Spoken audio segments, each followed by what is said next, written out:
ओम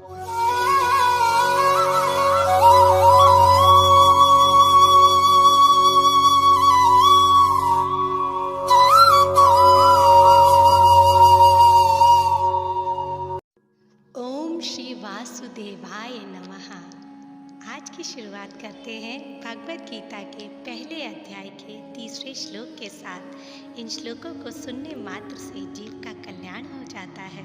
पश्यतां पांडुपुत्राणाम् आचार्य महतिं चमो व्यूढ़ां द्रुपदपुत्रेण तब शिक्षेण धीमता। दुर्योधन अपने सेनापति गुरु द्रोणाचार्य के पास जाते हैं और कहते हैं, हे आचार्य, पांडु पुत्रों की विशाल सेना को देखें, जिसे आपके बुद्धिमान शिष्य द्रुपद के पुत्र ने इतने कौशल से व्यवस्थित किया है। भावार्थ, दुर्योधन परम राजनीतिज्ञ था। वो महान ब्राह्मण द्रोणाचार्य के पास जाता है और उनके दोषों को अंकित करता है। अर्जुन की पत्नी द्रौपदी के पिता द्रुपद से द्रोणाचार्य का राजनीतिक झगड़ा था। इसके फलस्वरूप द्रुपद ने एक यज्ञ किया और ऐसे पुत्र प्राप्ति का वरदान मांगा जो द्रोणाचार्य का वध कर सके। द्रुपद को धृष्टद्युम्न नाम का एक पुत्र हुआ। द्रोणाचार्य इस बात से भली भांति परिचित थे। फिर भी द्रुपद ने जब धृष्टद्युम्न को युद्ध शिक्षा के लिए द्रोणाचार्य को उसे सौंपा, तो द्रोणाचार्य ने अपने गुरु धर्म को सबसे ऊपर रख बिना किसी ईर्ष्या द्वेष के उसे युद्ध शिक्षा दी और सारी सैनिक रहस्य बताए।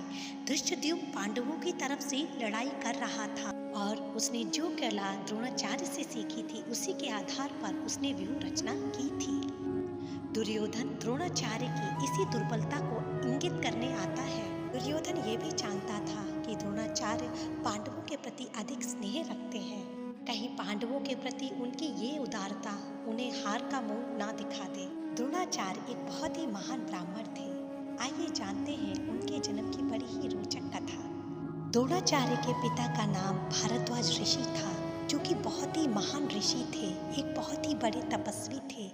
एक बार भारद्वाज ऋषि नदी के किनारे स्नान को गए, तो वहाँ पर उन्होंने कृताची नाम की एक अप्सरा को देखा। उस अप्सरा को देखते ही उनका वीर निकलने लगा।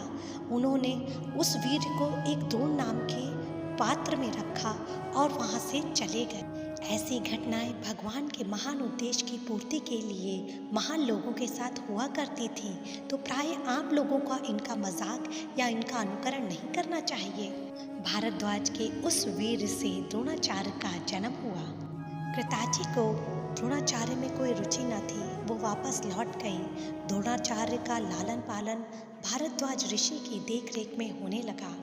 भारद्वाज ऋषि ने अपने एक सुयोग्य शिष्य अग्निवेश को द्रोणाचार्य का गुरु बनाया। द्रोणाचार्य न केवल वेद शास्त्रों में निपुण थे, बल्कि वो युद्ध कलाओं में भी बहुत ही पारंगत थे। आइए अब बढ़ते हैं आज की शिक्षा की तरफ। व्यक्ति को कभी भी अहंकार में नहीं रहना चाहिए कि उसके समान कोई और नहीं हो सकता। इस संसार की रचना इस प्रकार हुई है कि यहाँ कोई ना कोई किसी न किसी से किसी क्षेत्र में आगे है तो कोई पीछे है, कोई ओहदे में ऊपर है तो कोई नीचे है, कोई अमीर है तो कोई गरीब है। पर जब व्यक्ति अपने गुणों की बखान करने लगता है और अपने को महान समझने लगता है, ऐसी प्रवृत्ति अहंकार को जन्म देती है। अहंकारी व्यक्ति हमेशा चोटिल होता रहता है। जिस प्रकार जितनी ऊंची इमारत होती है और उतनी ही ऊंची इमारत से कोई छलांग लगाता है, उसे उतनी ही ज़्यादा चोट लगती है। उसी प्रकार जिस व्यक्ति का जितना ऊंचा अहंकार होता है, उसे उतनी ही गहरी चोट भी लगती है। इसलिए व्यक्ति को चाहिए कि वो इस बात को स्वीकारे कि हर व्यक्ति अलग है, अलग क्षमताएं हैं, अलग गुण हैं। कोई ओहदे में ऊपर है तो कोई ओहदे में नीचे भी है, पर ये स्थिति हमेशा एक सी नहीं रहती। ये स्थिति परिवर्तनशील होती है, न खुद के लिए न दूसरों के लिए। ये स्थितियाँ हमेशा बदलती रहती हैं। तो हमें सबके प्रति वैसा ही दृष्टिकोण रखना चाहिए जो हमारा खुद के प्रति है। मैं आशा करती हूँ आज के भगवद गीता का श्लोक आपके जीवन में कोई परिवर्तन लाएगा। कृपया इसे ज़्यादा से ज़्यादा शेयर, कमेंट एंड सब्सक्राइब करें और हमारा उत्साह बढ़ाएं। हरे कृष्णा। धन्यवाद।